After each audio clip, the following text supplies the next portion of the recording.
Pemberhentian kerja di Singapura naik untuk 3 suku berturut-turut meskipun kadar pengangguran kekal rendah di tengah-tengah permintaan pengambilan kerja yang kukuh.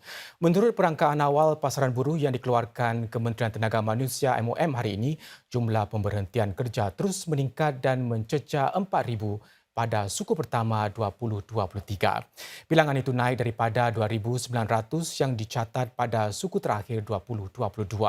Antara faktor utama pemberhentian kerja pada suku pertama tahun ini adalah penyusunan dan penstrukturan semula perniagaan di samping kemerosotan pada sebilangan industri. Sungguh pun begitu, kadar keseluruhan pengangguran kekal rendah pada 1.8% pada Mac lalu. MOM memberi amaran bahawa dengan cabaran ekonomi global yang berterusan, kadar pengangguran mungkin meningkat. Lantaran itu, pihaknya menggesa para majikan dan golongan pekerja untuk memanfaatkan program pemerintah bagi melakukan penyesuaian kepada sekitaran yang terus berubah. Sementara itu, unjuran awal menunjukkan pasaran buruh terus berkembang pada suku pertama 2023 meskipun pada kadar lebih sederhana daripada suku sebelumnya. Jumlah pengambilan kerja naik sebanyak 34,500 sepanjang tempoh tersebut. Sektor binaan merupakan penyumbang terbesar kepada pertumbuhan tersebut. Saudara, Gerakan Buruh bakal melancarkan sebuah program perintis bagi membantu golongan muda yang baru melangkah ke alam pekerjaan untuk meneroka bidang baru serta memulakan kerjaya mereka.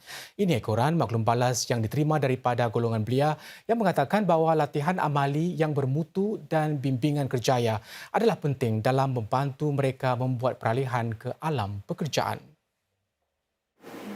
Geraldine Chang, 20 tahun, berjaya mendapatkan pekerjaan sepenuh masa di syarikat penerbitan video ini setelah selesai menjalani latihan amali selama 6 bulan. Menurut Geraldine, latihan amali itu memberi beliau pengalaman pekerjaan dalam industri berkenaan serta peluang untuk memanfaatkan kemahirannya. Even as an intern, I got to work on projects, and I wasn't just made to deliver coffee or do the mundane paperwork. I was able to experience a lot of what working as an assistant producer and what working on set was like. So that was one of the main reasons that I stayed. Antara sebab lain termasuk budaya tempat kerja yang mesra serta bimbingan dan petunjuk yang beliau terima daripada para penyelia. Agensi video itu kini menggajikan 50 pekerja dan merancang untuk mengambil lagi 5 pekerja baru. Ia juga adalah salah satu daripada lebih 100 syarikat yang akan menyertai program perintis Makmal Pemula Kerjaya NTUC menjelang hujung tahun ini. Di bawah program itu, sekitar 300 hingga 600 belia akan ditawarkan percubaan kerjaya untuk tempoh 3 bulan. Mereka yang berminat perlu membuat permohonan di tahun di mana mereka tamat pengajian atau selesai menjalani perkhidmatan negara. What we want to do is to help the youth coming into the workforce with the mentorship programs, with in-company mentors, with supervision, with structure, so that they have less anxiety as they move from the schoolhouse or post-NS into the workplace. In the same ecosystem, we hope to be able to top up skills, especially for the boys finishing NS after a 2-year lag into the industries that they so choose to be. Gerakan Buruh menyatakan matlamatnya adalah untuk membantu pemohon kerja dan pihak syarikat meneroka kesesuaian bekerja bersama, di samping membantu majikan mendapatkan pekerja daripada saluran bakat sedia ada. Program perintis tersebut akan dilancarkan pada separuh kedua tahun ini. Harga flat jualan semula naik 1% pada suku pertama tahun ini atau kurang separuh daripada kenaikan yang dicatat pada suku terakhir 2022. Ia juga merupakan suku ketiga berturut-turut harga flat jualan semula naik lebih perlahan. Ini adalah kenaikan paling rendah dalam tempoh 2,5 tahun. Perkembangan ini berlaku sedang lebih banyak flat siap dibina sejak beberapa bulan kebelakangan ini. Pemerintah berharap ini dapat meredakan permintaan dan tekanan ke atas bekalan bagi perumahan awam. Mei nanti, pihak Lembaga Perumahan dan Pembangunan HDB bakal menawarkan sebanyak 5,400 flat bina ikut tempahan BTO di estet-estet seperti Bedok, Kalang Wampu dan Serenggun. Bagi hartanah private pula, harga meningkat 3.3% pada suku pertama, 4% lebih tinggi daripada suku sebelumnya. Para pengamat mengatakan ini disebabkan projek-projek baru yang dijual pada harga lebih tinggi. Sementara itu, harga sewa bagi rumah privat naik 7.2% selepas melonjak 7.4% pada suku sebelumnya.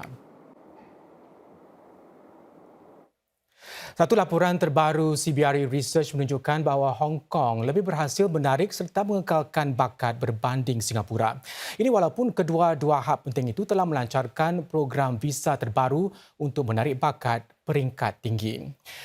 Walaupun Singapura berjaya menarik lebih ramai bakat di bidang sains dan teknologi, namun golongan ekspatriat mungkin berasa keberatan memandangkan tempat yang terhad di sekolah-sekolah antarabangsa di sini. Biaya untuk menetap di Singapura juga kini semakin mahal selepas kadar sewa rumah melonjak hingga 44% sejak 2019.